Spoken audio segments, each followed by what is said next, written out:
नमस्कार, आवाज समाचार में आपका स्वागत है। मैं हूं मनोज श्रीवास्तव। खबरों की शुरुआत करते हैं इस वक्त की हेडलाइंस के साथ। अंतरिम जमानत पर केजरीवाल को दिल्ली हाई कोर्ट से राहत नहीं, अभी जमानत देने से इनकार। नोटिस देकर ईडी से मांगा 2 अप्रैल तक जवाब, अब 3 अप्रैल को होगी सुनवाई।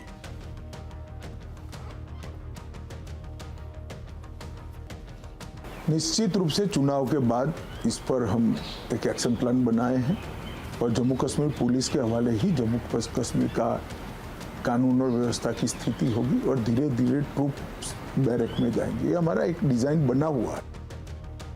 जम्मू कश्मीर से आफ्सपा हटाने पर विचार, अमित शाह का बड़ा बयान, कहा जम्मू कश्मीर पुलिस को सौंप सकते हैं कानून व्यवस्था की जिम्मेदारी। महाराष्ट्र में विपक्षी गठबंधन में गांठ, उद्धव गुट की लिस्ट सामने आते ही संजय निरुपम समेत कई कांग्रेसी नाराज। इधर बिहार में सीट शेयरिंग पर आरजेडी और कांग्रेस में माथापच्ची जारी। लोकसभा चुनाव के लिए पहले चरण के लिए नामांकन का आज आखिरी दिन। नागपुर से नितिन गडकरी, अलवर से भूपेंद्र यादव, यूपी के पीलीभीत से जितिन प्रसाद समेत कई दिग्गजों ने भरा पर्चा। निफ्टी बैंक मंथली एक्सपायरी पर बाजार बढ़त पर बंद। बैंक निफ्टी में शॉर्ट कवरिंग से बाजार में जोश। सेंसेक्स निफ्टी बढ़त के साथ बंद। आरआईएल, एचडीएफसी बैंक ने भरा दम। देश के कई हिस्सों में भीषण गर्मी की शुरुआत, मार्च में ही पारा कई जगहों पर 41 डिग्री के पार।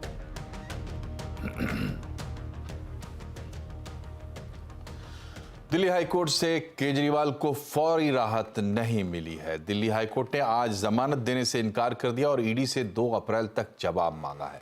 अब 3 अप्रैल को पूरे मामले की सुनवाई होगी। केजरीवाल के वकील ने ईडी की गिरफ्तारी को गैर कानूनी बताया और कहा कि ईडी के पास कोई सबूत नहीं है। इस पर ही ईडी को नोटिस जारी किया गया है। डिटेल्स लेते हैं असीम मनचंदा से। बताए असीम, क्यों नहीं मिली फौरी राहत?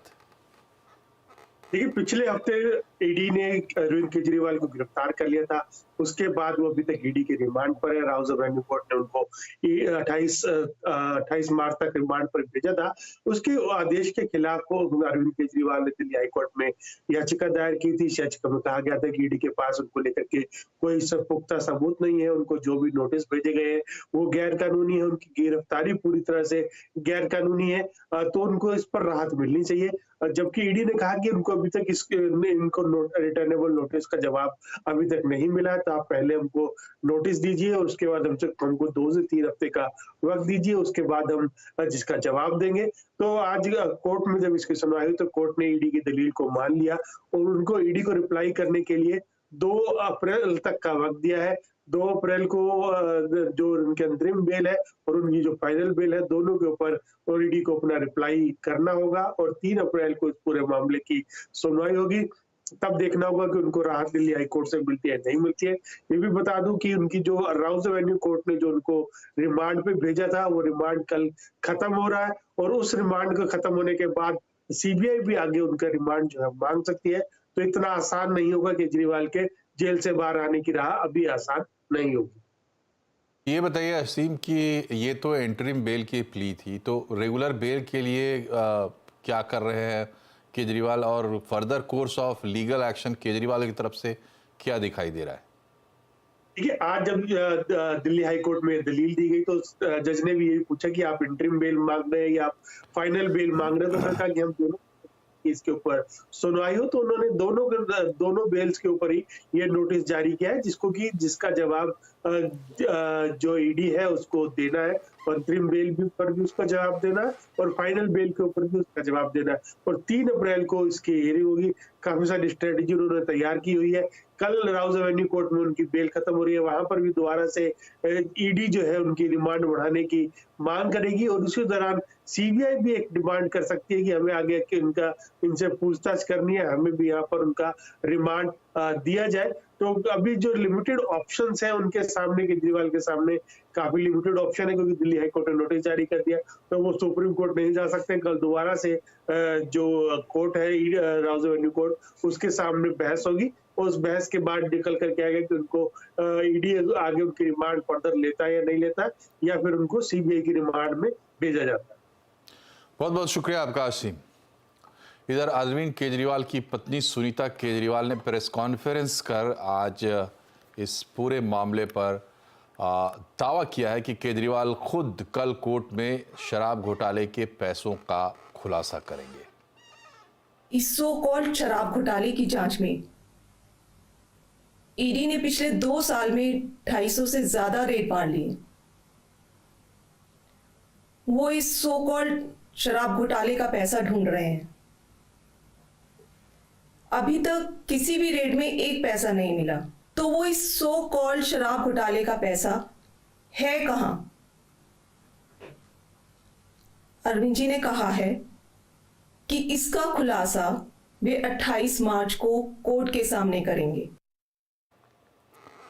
और अरविंद केजरीवाल की गिरफ्तारी को लेकर अमेरिकी विदेश मंत्रालय के बयान पर भारत ने कड़ी आपत्ति जताई है। विदेश मंत्रालय ने अमेरिकी डिप्लोमेट को तलब भी किया। विदेश मंत्रालय ने अमेरिका के बयान को गैर जरूरी और भारत के आंतरिक मामलों में दखल बताया।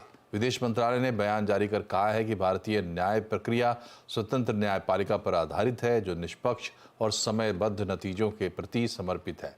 इस पर सवाल उठाने की बिल्कुल जरूरत नहीं है। और अब कुछ खबरें चुनावी महासंग्राम की।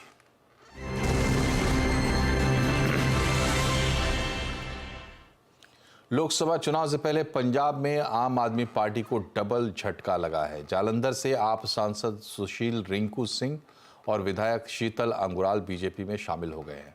उन्होंने दिल्ली हेडक्वार्टर में बीजेपी की सदस्यता ली।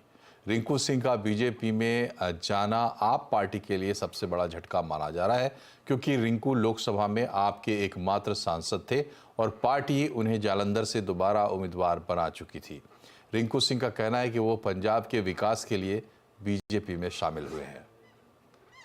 और मुझे इस बात का चिंता नजर आई, लोगों ने बड़े मान से हमें उपचुनाव में अच्छी जीत दिलाई, पर हमें अफसोस इस बात का है कि हम वहाँ पे जलंधर के लोगों के लिए कुछ कर नहीं पाए। सड़कें टूटी है, कूड़ा बिखरा पड़ा है, कूड़े के ढेर वैसे लगे हैं। अगर पार्टी के राष्ट्रीय नेता के कहने पे भी कूड़े के ढेर नहीं हट सकते, तो आप ये सोच सकते हैं कि नगर निगम का और दूसरे यहाँ पे जो उधारे हैं उनका क्या हाल है। महाराष्ट्र में विपक्षी गठबंधन में घमासान थम नहीं रहा है। सीट शेयरिंग को लेकर संग्राम छिड़ गया है। प्रकाश अंबेडकर की वंचित बहुजन अघाड़ी ने गठबंधन से अलग होने का ऐलान कर दिया है। वीवीए ने महाराष्ट्र की 9 सीटों पर उम्मीदवार उतारे हैं।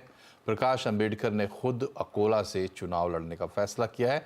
इधर शिवसेना उद्धव गुट ने सीट शेयरिंग फाइनल होने से पहले ही 22 में से 17 उम्मीदवारों की लिस्ट जारी करके अपनी दावेदारी ठोक दी है।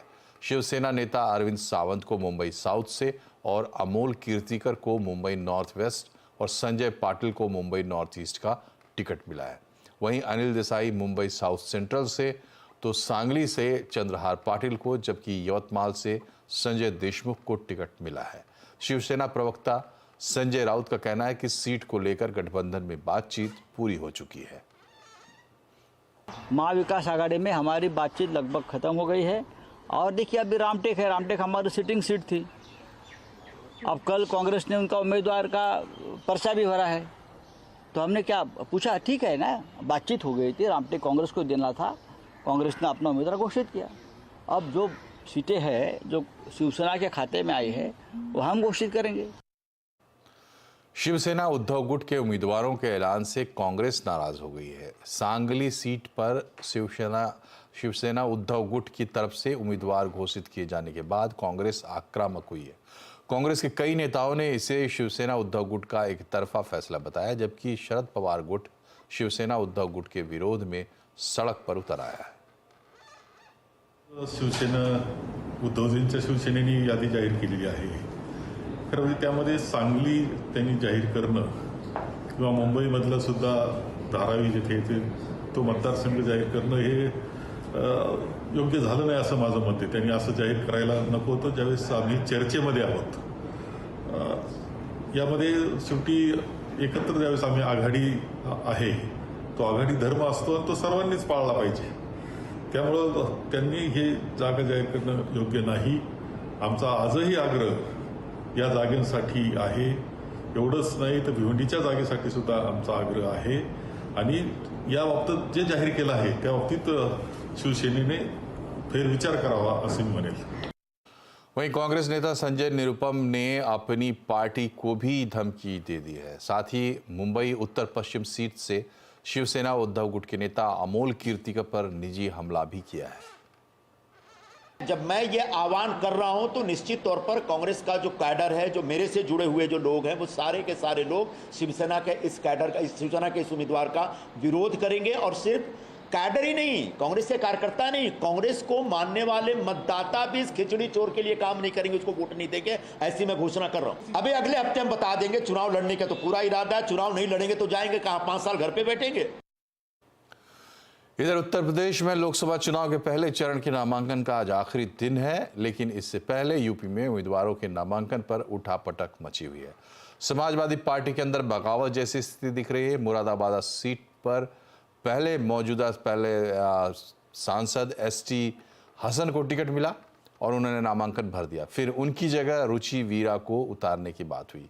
अखिलेश यादव ने रुचि से फोन पर बात करके उनसे नामांकन नहीं करने को कहा, लेकिन इसके बावजूद रुचि वीरा ने मुरादाबाद से नामांकन भर दिया। रामपुर में अखिलेश ने मौलाना मोहिबुल्लाह नदवी को उम्मीदवार बनाया है, लेकिन आजम खान के करीबी आसिम रजा भी रामपुर से नामांकन करने पहुंचे। आसिम रजा आजम खान के करीबी हैं। और इंडिया गठबंधन में सीटों के बंटवारे पर क्यों मचा है घमासान? यूपी में समाजवादी पार्टी में क्यों उठ रहे हैं बगावत के सुर? आज चुनाव अड्डा में इसी पर होगी बड़ी चर्चा 7:57 पर। इस बीच बीजेपी ने लोकसभा चुनाव प्रचार के लिए अपने स्टार प्रचारकों की लिस्ट तैयार कर ली है। बंगाल में पीएम मोदी, अमित शाह, नड्डा, राजनाथ सिंह, स्मृति ईरानी, मिथुन चक्रवर्ती, सीएम योगी, हिमंता बिस्वा शर्मा, मानिक साहा स्टार कैंपेनर होंगे। मध्य प्रदेश में भी पीएम मोदी, अमित शाह और जेपी नड्डा लीड स्टार प्रचारक रहेंगे। इसके अलावा सीएम मोहन यादव, योगी और हेमंत बिस्वा शर्मा भी प्रचार करेंगे। बिहार में पीएम मोदी, अमित शाह, जेपी नड्डा के साथ केंद्रीय मंत्रियों के नाम शामिल किए गए हैं। लोकसभा चुनाव के पहले चरण के लिए नामांकन दाखिल करने का आज आखिरी दिन और केंद्रीय मंत्री नितिन गडकरी ने अपना नामांकन दाखिल किया। नामांकन भरने से पहले गडकरी ने अपने नागपुर आवास पर पूजा अर्चना कर आशीर्वाद लिया। इसके बाद ही उन्होंने नागपुर लोकसभा क्षेत्र में रोड शो भी किया। इस मौके पर महाराष्ट्र के डिप्टी सीएम देवेंद्र फडणवीस, प्रदेश बीजेपी अध्यक्ष चंद्रशेखर बावनकुले और एनसीपी नेता प्रफुल्ल पटेल भी मौजूद रहे। नितिन गडकरी ने दावा किया कि वो 5 लाख से ज्यादा वोटों से चुनाव जीतेंगे। उन्होंने कहा कि मुझे 101% विश्वास है कि किसी भी स्थिति में अच्छे अंतर से जीतूंगा। जीत के प्रति तो मैं 101% आश्वस्त हूँ। किसी भी स्थिति में मैं बहुत अच्छे मार्जिन से जीतूंगा, पर मेरा प्रयास है कि जनता के सहयोग से जो उत्साह है और कार्यकर्ता परिश्रम कर रहे हैं, तो मैं 5 लाख से ज्यादा मार्जिन से चुनाव जीतूंगा। जितिन प्रसाद ने यूपी की पीलीभीत सीट से नामांकन किया। नामांकन से पहले जितिन प्रसाद ने मंदिर में पूजा की। केंद्रीय मंत्री भूपेंद्र यादव ने राजस्थान के अलवर लोकसभा सीट से अपना नामांकन भरा है। नामांकन करने से पहले भूपेंद्र यादव ने मंदिर में पूजा अर्चना की और एक बड़ा रोड शो भी किया। साथ ही एक चुनावी जनसभा को संबोधित किया। भाजपा के चुनावी रणनीतिकारों में गिने जाने वाले भूपेंद्र यादव पहली बार लोकसभा का चुनाव लड़ रहे हैं। कश्मीर से AFSPA हटाने को लेकर गृह मंत्री अमित शाह ने बड़ा बयान दिया है। उन्होंने कहा है कि सरकार जम्मू कश्मीर के इस कानून को हटाने पर विचार कर रही है। अमित शाह ने इशारा दिया कि जम्मू कश्मीर में लॉ एंड ऑर्डर की जिम्मेदारी पुलिस को दी जा सकती है। तो क्या ये वक्त आ गया है जो एडिशनल डिप्लॉयमेंट ऑफ ट्रूप्स अभी जम्मू कश्मीर के हैं, उन्हें वापस बैरक्स के अंदर लाया जाए और ज़्यादा फुटप्रिंट्स को कम करके एक नॉर्मल सी। निश्चित रूप से चुनाव के बाद इस पर हम एक एक्शन प्लान बनाए हैं और जम्मू कश्मीर पुलिस के हवाले ही जम्मू कश्मीर का कानून और व्यवस्था की स्थिति होगी और धीरे धीरे ट्रूप्स बैरक में जाएंगे। ये हमारा एक डिज़ाइन बना हुआ है। हमने 7 साल का एक ब्लूप्रिंट बनाया है। जम्मू कश्मीर पुलिस को हम स्ट्रेंथी कर रहे हैं। जम्मू कश्मीर की पुलिस अब अपने पैरों पर खड़ी हुई और जितनी भी मुठभेड़ हुई है इसमें ज़्यादातर अब जम्मू कश्मीर की पुलिस करती है, क्योंकि फोर फ्रंट पर वही रहती है। हम सपोर्ट में सेंट्रल फोर्सेस रहती है। तो एक कल्चर बदला है पहले जम्मू कश्मीर की पुलिस पर विश्वास नहीं किया जाता था दिल्ली की ओर से। हमने जम्मू कश्मीर की पुलिस में एक गुणात्मक बदलाव लाया है और फोर्थ फ्रंट पर जम्मू कश्मीर पुलिस। क्या हम ये माने कि जब चुनाव के बाद दोबारा एक सरकार होगी प्राइम मिनिस्टर मोदी साहब की सरबराही में, क्योंकि जिस तरीके के पूरे देश में अभी हलचल चल रही है, उसके बाद इस पर थोड़ा सा काम होगा, फुटप्रिंट्स को कम? ऑलरेडी काम आगे बढ़ चुका है। अच्छा, इनिशिएट हो गए हैं, इनिशिएट हो चुका है आज, इसीलिए Jammu Kashmir police fourth front पर है। पहले सीआरपीएफ और सेना होते थे, अब जम्मू कश्मीर पुलिस है। तो दूसरा बड़ा इंपॉर्टेंट इशू भी है, जब इस तरीके के हालात बन रहे हैं तो arm force special power act, जिस तरीके से हमने देखा कि आपकी सरबराही में जो नॉर्थ ईस्ट वाला जोन था और कुछ इलाकों के अंदर था, वहाँ पर हालात ठीक हुए तो आहिस्ता आहिस्ता करके जरूर हम इस पर जरूर विचार करेंगे। इस पर जम्मू कश्मीर के अंदर भी नॉर्मल स्थिति हो ही रही है और बहुत स्पीडीली इस पर विचार किया जाए, नजदीक के भविष्य में विचार किया जाए। केंद्रीय गृह मंत्री अमित शाह ने पीओके पर कहा कि पीओके की जमीन भारत की है और ये देश की संसद भी मानती है। उन्होंने कहा कि पीओके के मुसलमान भी भारत के साथ हैं। देखिए, मैं जम्मू कश्मीर की जनता को ये कह रहा हूँ कि अब भारत की संसद की आवाज़ सुनिए, पाकिस्तान की आवाज़ सुनने की जरूरत नहीं है जी। जम्मू कश्मीर भारत का हिस्सा है, जम्मू कश्मीर का भविष्य भारत के साथ जुड़ा है, पर हमारे बच्चों ने भारत की संसद की आवाज़ सुननी चाहिए, उनको जवाब देने वाले देंगे। और अब बात करते हैं बाजार की। आज निफ्टी बैंक की मंथली एक्सपायरी पर बाजार हरे निशान में बंद हुआ है। निफ्टी बैंक में शॉर्ट कवरिंग और RIL HDFC बैंक में तेजी से बाजार में जोश रहा। सेंसेक्स 526 और निफ्टी 119 अंक चढ़कर बंद हुआ है। आइए मार्केट का हाल समझते हैं सुमित मेहरोत्रा से। बताएं सुमित, आज कहां सबसे ज्यादा एक्शन रहा? तो पहले आज बाजार का सबसे बड़ा मूव जो था वो था रिलायंस इंडस्ट्रीज में। दिग्गज में आज करीब 3.5% का उछाल, मारुति 2% ऊपर, बजाज ऑटो 2.5% ऊपर, बजाज फाइनेंस करीब 1.5% के आसपास की बढ़त देखने को मिली। इसके अलावा गिरने वाले शेयरों की अगर बात की जाए तो आज UPL में प्रेशर था 2% का, हीरो मोटोकॉर्प 2% नीचे, विप्रो 1.5% नीचे, अपोलो हॉस्पिटल करीब 1.5% बिकवाली यहाँ पर आते हुए दिखाई पड़ी। मिड कैप के बढ़ने वाले शेयरों में मैक्स हेल्थ केयर 3.5% ऊपर रहा, KPIT 4.25% ऊपर रहा, NHPC और मैनकाइंड करीब 3.5-4% के आसपास की बढ़त यहां देखने को मिली। गिरने वाले शेयरों में PB फिनटेक आज 3% नीचे रहा, REC 3.5% नीचे रहा, PFC और पिरामल दोनों में 2 से 2.5% के आसपास बिकवाली देखने को मिली। F&O में ABB आज लीड कर रहा था नंबर वो UBS की रिपोर्ट के बाद 6% का उछाल, मेट्रोपोलिस 5% ऊपर, इन्फो एज और रिलायंस 3.5 से 5% की तेजी यहां देखने को मिली। और गिरने वाले शेयरों में कोलगेट पामोलिव जहां पर प्रेशर देखने को मिला, REC करीब नेगेटिव में रहा। इसके अलावा PFC और पिरामल, ये कुछ ऐसे नाम जहां पर सबसे ज्यादा प्रेशर आज फिर F&O में आता हुआ दिखाई पड़ा।